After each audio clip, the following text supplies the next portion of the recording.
Good vibes gone. Eugenio Suárez is heading to the Diamondbacks in an odd deal that looks a lot like a precursor to something bigger. At least that's the hope or cope.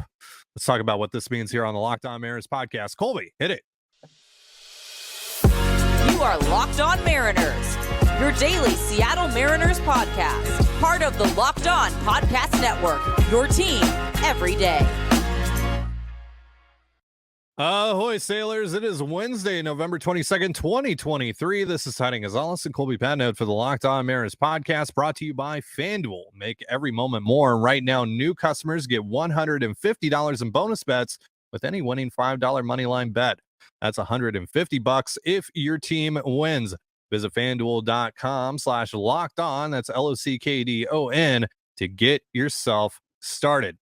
Thank you so much for making us your first listen after the Eugenio Suárez trade. Subscribe, like, and turn on alerts if you're watching on YouTube, or subscribe and leave a 5-star review on your preferred podcast platform if you like what you hear. And if you're part of the crew and rock with us every single day, let us know in the comments below. We'd love to hear from you. And if you want to hear from us even more, please consider signing up for our Patreon. You can now get a free 7-day trial to check out the show. The link, as well as our social accounts, is in the description of this episode. So, breaking news, the Mariners have traded Eugenio Suárez to the Arizona Diamondbacks for catcher Seby Zavala and right-handed reliever Carlos Vargas. The deal has been officially announced by Seattle.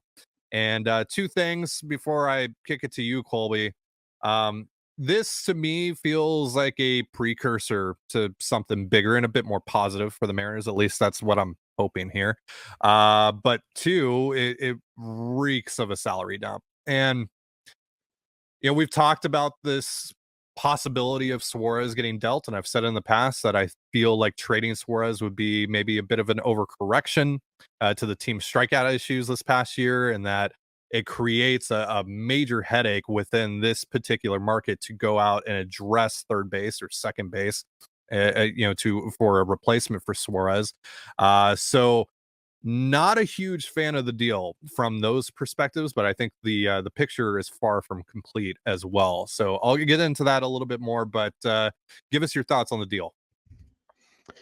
Yeah, a bit of a surprise, especially the way the deal kind of was presented. At first, it was just the Mariners have acquired Seby Zavala, and then a couple minutes later, it's like, oh, he's part of a bigger deal. And then there was a few minutes of speculation, and then, oh, Chino's in the trade, and then we learn what the other piece is, and we're like, is that it? Like, is there more? Nope, that's it.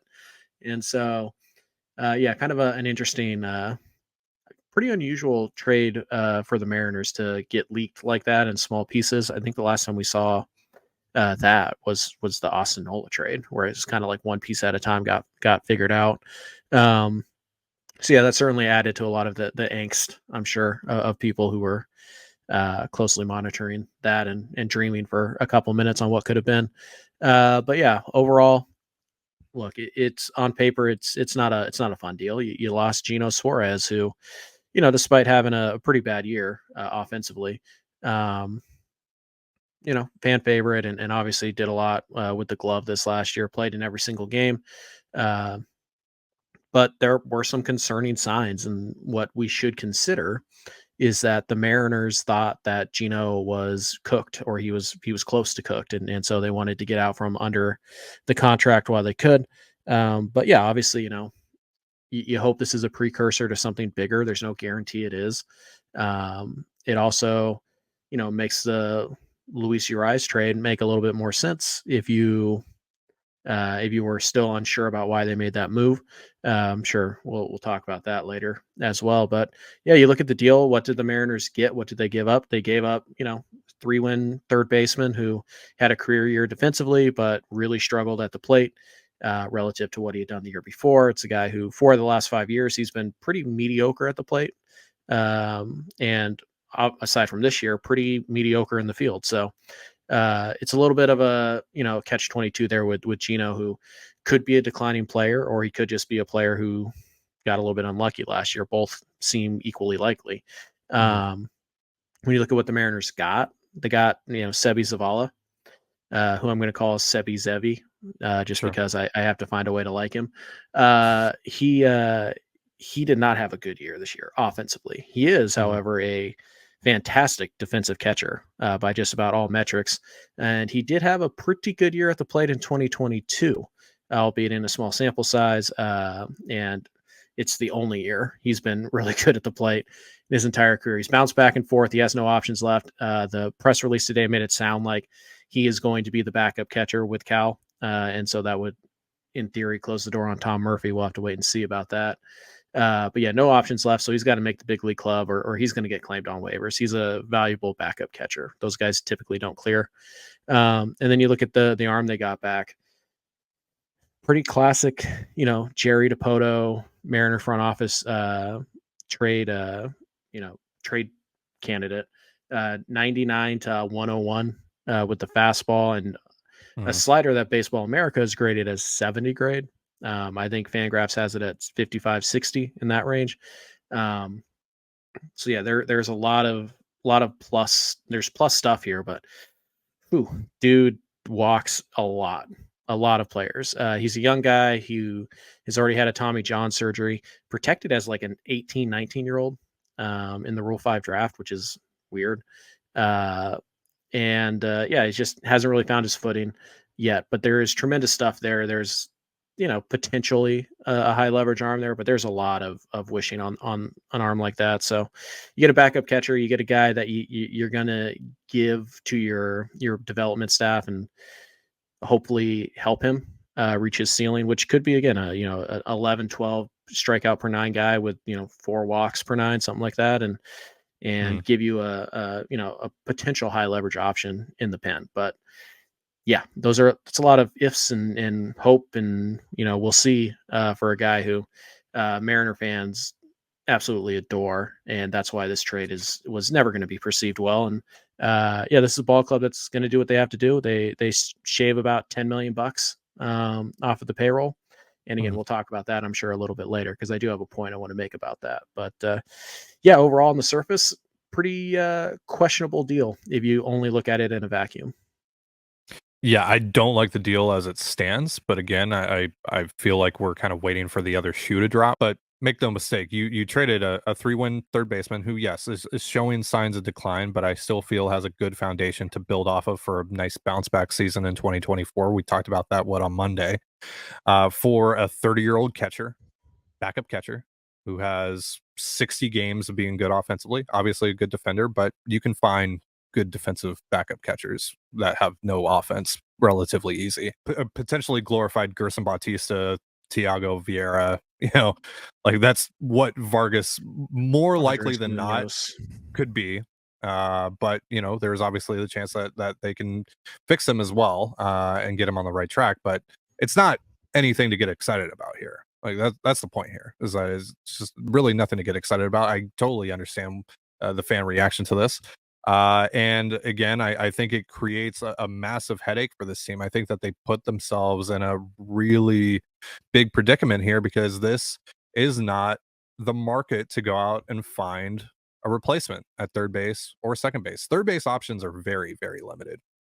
And I'm just concerned about what they feel is the answer at third base, if they actually are going to put a significant amount of eggs in the basket of Luis Urias being an everyday player again, which we've talked about. I think the likelihood of that is fairly high, and I think there are some really strong there's some really strong evidence that suggests that his 2023 was a fluke, and that he should have an opportunity here to be a lot better than he was in 2023.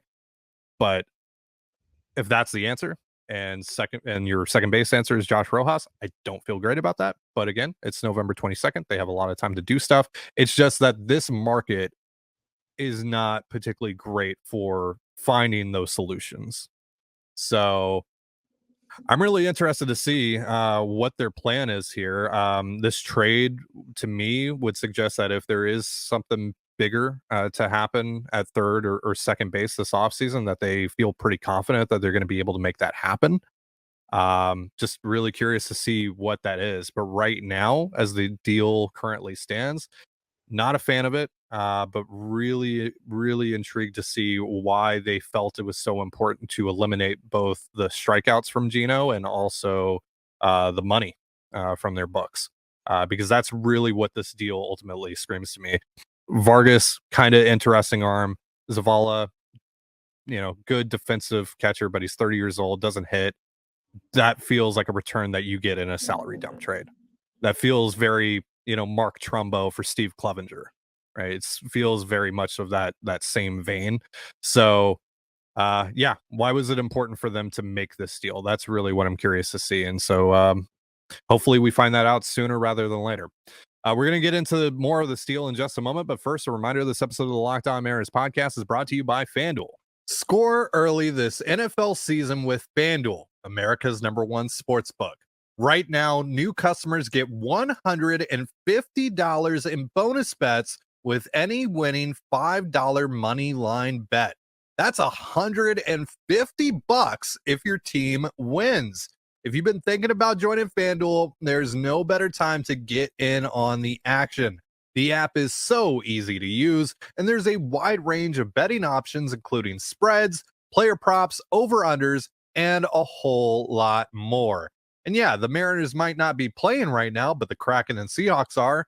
So whether the action is on turf or on the ice, you can bet on it all with FanDuel. So visit FanDuel.com/lockedon, that's LOCKEDON, and kick off the NFL season. Again, that's FanDuel.com/lockedon. FanDuel, official partner of the NFL. And you're listening to the Locked On Mariners podcast. Thank you again for making us your first listen after the Eugenio Suárez trade. And as a reminder, Locked On has launched the first ever national sports 24/7 streaming channel on YouTube.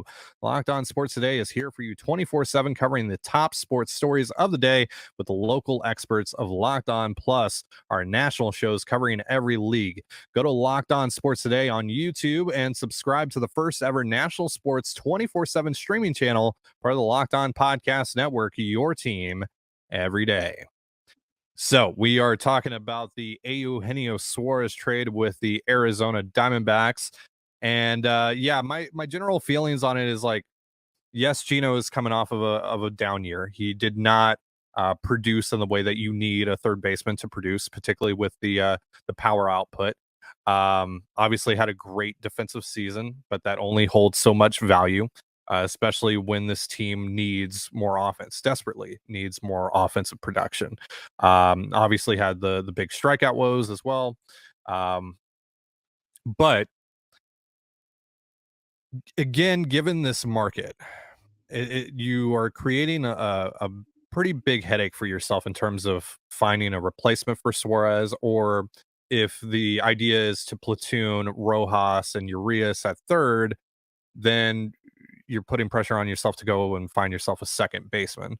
And I just feel like like before this trade was made, when we talked about the possibility of this, Colby, I felt that it just made more sense to not even go through the hassle of trying to accomplish this and just bank on Gino turning it around for the $11 million. Because even after the year that he's coming off of, $11 million is fine for Gino. That's a fine number for him. Yeah. He was still a 3-win player last year. I know most of that is defense, but still, I think that's a more than fine number to bank on him bouncing back. And I just feel like that was a much safer bet for them than whatever their actual plan is here. But again, we'll see. Maybe there's something that they have cooking up here that we don't even expect. There's been some rumors flying around about the Cubs sniffing around on Bo Bichette as a potential third base option. Maybe the Mariners are also interested in that possibility.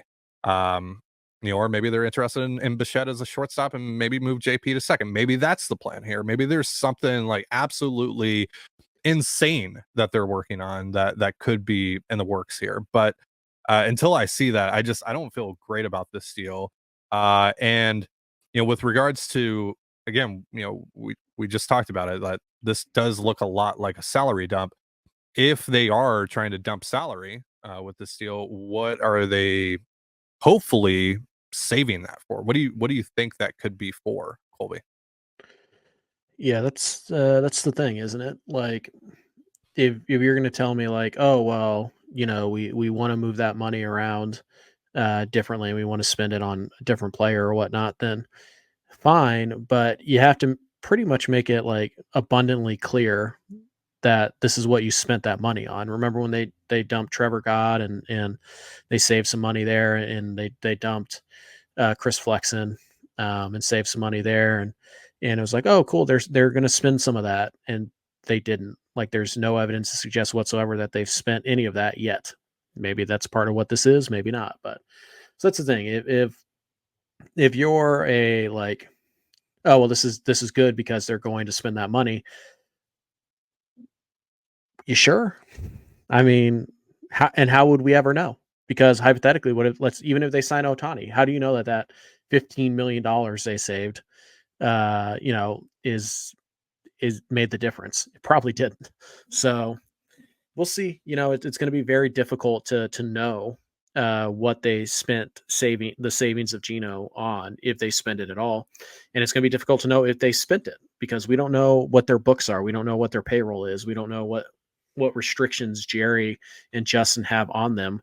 Only they know that, and they're never going to say anything. And certainly John Stan's not going to say anything.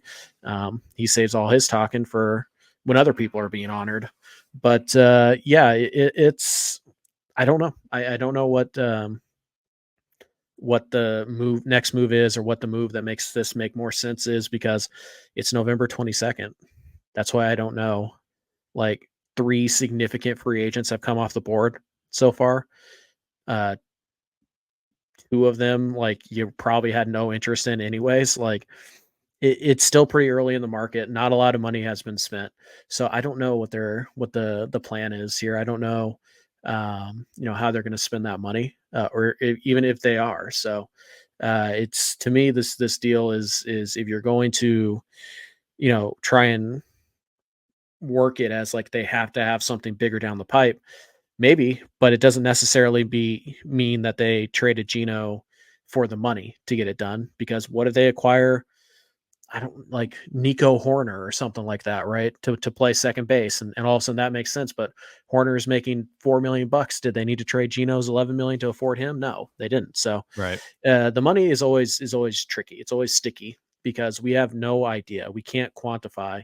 Oh, that's the money they saved on Geno. They put it towards that deal. We don't know, because they're never going to tell us, and anything else is just guessing. So when you're talking about the money of this deal, like, cool, we save some money. That's great if you spend it, because if Right. you don't spend it, nobody cares that you save money, because you're not giving that money to us, right? Right. Oh, we saved $10 million. So now all Mariner tickets are $10 for the month of June and July. Even that, I'd be like, I'll pay full price, go get, a free agent. But, I mean, like, we're never going to know like what they're going to Right. spend that money on, or if they're going to spend it, or if that's just going to go in Stanton's back pocket. So it's really difficult for me to try and quantify like how valuable it is to have that $10-12 million off your books that you would otherwise have to pay. Yeah. Just for me, again, when we've speculated about a Geno trade, and when we were talking more within the context of like a Toronto deal, I just, the only way that I was able to imagine a Geno trade was if they were getting something that just absolutely wowed them, that made the headache of going through all of this worth it. And I just don't think that this return is reflective of that. So I'm really puzzled by the deal. And I'm really puzzled by what the deal means, if anything, right? With regards to what else they have cooking up right now. But if they had traded Geno for Luis Urias, I said Urias, it's Urias. You got me saying Urias, but it's Urias. But if they had traded him for Urias, I would have liked that return more than Zavala and Vargas. Like, that's not to say that I'm like doing backflips over the return, but I would like that better. Right. But if you look at it as a whole, right, then essentially if you traded Geno and Campbell for Urias, you traded Geno, Campbell, and Tatum Levens for Urias, Blake Hunt, Seby Zavala, and I can't even remember the pitcher's name. Carlos Vargas. The point though is like what you got back for Isaiah Campbell who's a significantly less valuable player than Eugenio Suárez. I like that return more than the return you got for the 3-win third baseman. That's all I'm saying. According to you, he's less valuable. Do you think the Mariners just took the first offer they got for Gino? No, because we know not you. Yeah, but we know that they've talked to Toronto. We know that they had talked to Tampa about him. And then obviously, Arizona is the team that ends up making the deal, and maybe there were other teams that were in on him as well. Again, right. I think it helps always to start from a very fundamental and yet easy to answer question. Is Jerry Dipoto an idiot? The answer is no. Like, I know people out there will say yes in the comments. Yeah, there's a lot of people that are going to say yes. But you're wrong. You're objectively wrong. Jerry Dipoto isn't stupid. Has he made some bad moves? Yes. Every GM in baseball has made bad moves.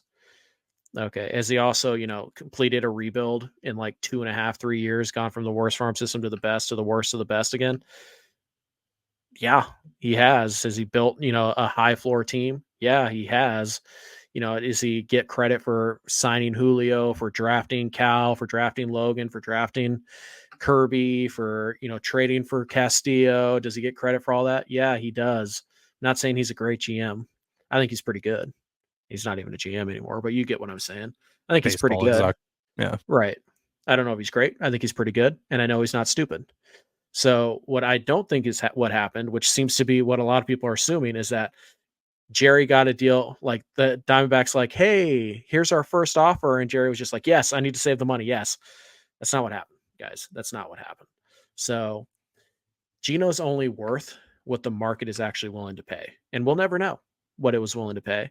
We know what the Diamondbacks were willing to pay. Sure. But we don't know. This could have been the best deal they could get. Well, but the key to that is, why did the Mariners feel that Gino was worth that? Right. Or getting rid of Gino was worth that. Again, maybe they think he's on the decline. He really struggled against velocity this year. Yeah. Maybe they think his bat slowed down and they think it's going to continue. Maybe they're just wrong and Gino goes out and he hits 35 home runs next year. Totally possible. That's also possible. What my concern is. I mean, yeah, but it's also possible he takes another step back and he's a 90 WRC plus guy or an 85 WRC plus guy, and the defense reverts back to what it's been his entire career, which is average, not elite. Those are also possible. He's 31, 32 years old. So I think it's more like, I'd say this, I think it's more likely that Gino's offensive 2023 is like a real sign of regression. I think that is more likely than it is that Luis Urias is just a bad player now because of his 2023. Right. And so, like I said, I'm not saying that, Urias you should expect Urias to give you the same value as Gino did. I'm not saying that. Should you expect more than the value he gave his two teams in 2023? Yes. Is it possible that instead of being a 2.5 win player, he jumps up and he's a 3-win player this year because he's 26 years old and he was trending in the right direction before this disaster of a year? Yes. That is as likely, if not more likely, than Gino just magically becoming his 2022 self again. He's 31 years old. So yeah, I would just argue that banking on that with the information that you currently have is a bit poor process, and I'm concerned that they have foregone the safest bet they could feasibly take at third base this offseason to put a ton of eggs in the basket of a very exciting young player who, again, I feel like there is a lot of evidence that suggests that 2023 was a fluke for Luis Urias and that he's more than capable of being an everyday player in 2024. But if that's like your only, and again, it's November 22nd. I'm very concerned that they think that's the answer. I'm just concerned that's what they think the answer is. Well, I know. No, it's like I said, they have to do more, and they're going to do more. I'm not. I don't think this is it, right? I'm not saying that they're going to go out and sign Ohtani now, or even like Jorge Soler now. Like, I'm not putting names to it, but like obviously they're going to do more. And again, remember the goal is to get net better, right? So if you take a win back from, like, let's say that you think Gino's 3-win player, let's say you think Urias is a 2-win player. So you take away a win there. If you go and add 3 wins elsewhere, then you still Right. got better. And that's the thing is that, right? The whole point is that the roster be better than Right. it was last year. And look, you could still do that.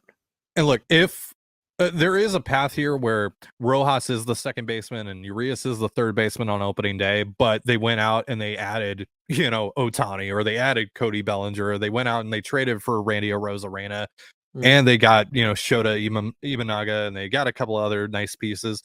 And overall, the roster is better than it was at the end of 2023. There definitely is a path there. Again, it's just like the picture is very incomplete. So, and it's November 22nd. And I think this is a deal.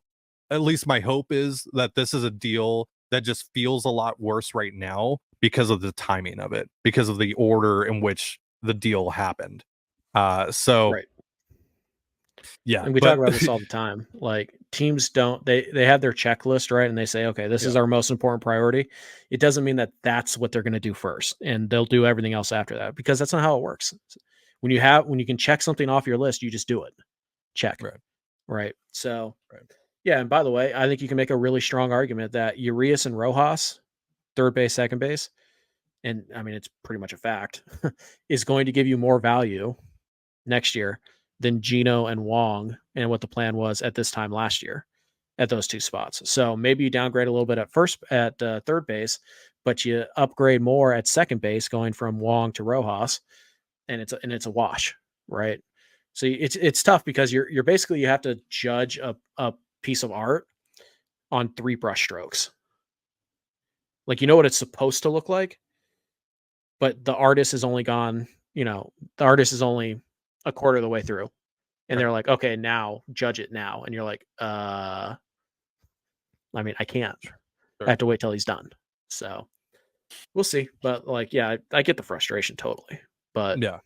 I just think that you have to look at the bigger picture here, and it's very shocking. It is very shocking, like when you first see it. But it was also something that I kind of called, like when Nightingale said there's a bigger deal here. I was like, well, Gino makes sense, and I don't know if the Diamondbacks are super comfortable running with Lawler and Perdomo on the left side. Sure. So I kind of expected that. It was just the return is shocking, because again, I just expected that if they were going to trade Gino, it was going to be like it was going to be for a lot more. It was going to be for a lot more value, because of how limited the third base options are, because it's not just the Mariners who have to face that, right? It's every team that's trying to get better at third base, like the Blue Jays and like the Diamondbacks. So I felt like, because of that there was going to be a premium on Gino, and this deal obviously is not reflective of that whatsoever.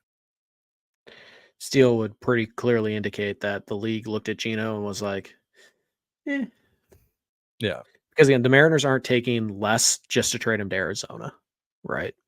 Now, again, beauty is in the eye of the beholder. Maybe a team offered them something that we would perceive as more for Gino, right? But the Mariners don't, right? And so that's something we always have to keep in mind with every trade, is that maybe the Mariners really think that Carlos Vargas they can fix. Like, they've identified the issue, and they know what it is, and they can fix him. They know they can, at least in their head. They know they can. Right.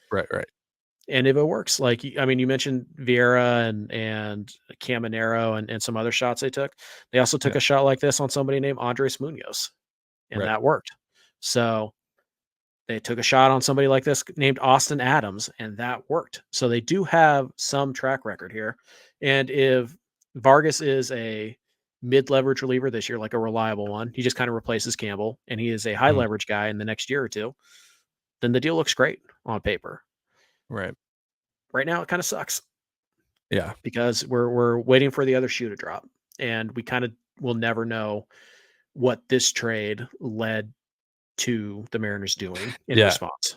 Because even if they do go out and they sign a Cody Bellinger, like, again, just dreaming big here, like if they do that, we don't know if that's necessarily, like, if the Gino deal helped that. Like, we don't know, because you know what Jerry's not going to do? He's not going to go out there at the press conference and be like, "Told you that $12 million we saved put us over the top with Cody, didn't it, Cody? Tell him." Because he's no, because no GM in baseball does that. No GM should do that in baseball.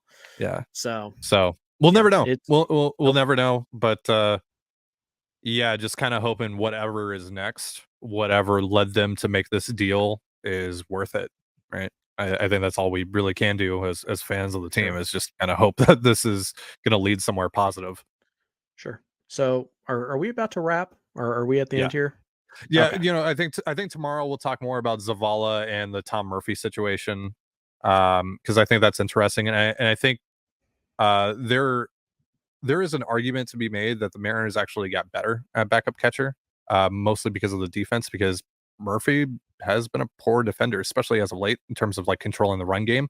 Zavala's been a lot better in that regard. So we'll talk more about that tomorrow, I think, and we'll see what else. But is Yeah. there anything you wanted to add before we got out of here? Sure. I think it's interesting. It's something that's been happening the last few years, and I don't think it's a plan thing. It's just kind of the way that this has gone. You listen to like who are the big leaders in that Mariners clubhouse, right? For years it was Mitch Haniger. Well, it's Kyle Seager. He left. Mm-hmm. He retired. Mitch Haniger takes over. He leaves. And then last year it's Paul Sewald. And then it's Tom Murphy and it's Eugenio Suárez, and Yeah. they're all out. So Yeah. if there is a leadership void, I don't think the Mariners are out here going like, oh, well, we don't like these guys, so we're just going to get rid of them and have the clubhouse build their own. But sometimes there is a shakeup that happens in the leadership structure of your clubhouse when a team wants a player to kind of take that role and take that mantle. And they want guys to step up. And like we heard how important Robbie Ray was to the pitching staff in 2022 as just kind of that guy. And he wasn't around last year. So I'm sure maybe we could talk more about that tomorrow. What do the Mariners do with their leadership structure amongst players? Maybe we talk more about that tomorrow. But I do think it's interesting that Seattle has lost a lot of their clubhouse guys, quote unquote, over the last 2 years. Yeah, Teo's another like vibes guy. I don't know if he was necessarily a leader, but he's a good, a vibes guy, at least from the outside looking in. Now you lose Gino. Like they've lost a lot of personality in the clubhouse. So it's going to be interesting to see, how they fill that void. And again, we'll probably explore that a bit more tomorrow. So, but yeah, it's just it's a bit of a shock to the system, because I didn't expect a ton of turnover with the roster, with the lineup in particular. Obviously they needed to get better this offseason, but just looking at what the circumstance was, I didn't think that Gino was going to end up getting traded for all the reasons that we've talked about over the last few weeks. So to now see that, it's like, oh, there's going to be significant changes on this roster. Like this team is going to look a lot different come opening day. So I think that's good. He's not watching, but I want to thank Eugenio Suárez for a really fun 2 years in Seattle. One of my favorite Mariners as of late.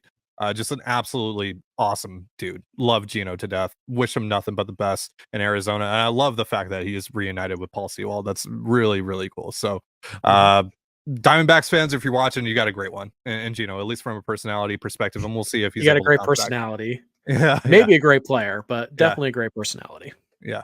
So, all right, that's going to do it for our show. Thank you so much for joining us here on the Locked On Mariners podcast. For Colby, Potom, I'm Trident Gonzalez. Be sure to give us a follow on Twitter at @LO_Mariners. You can follow me at Dane Gonzalez, that's DaneGNZLZ, and Colby at CPAT11, that's CPAT11. You can also find all that stuff in the description of this episode. And thank you again for making us your first listen. Have yourself a beautiful baseball day, and we'll see you next time. Peace.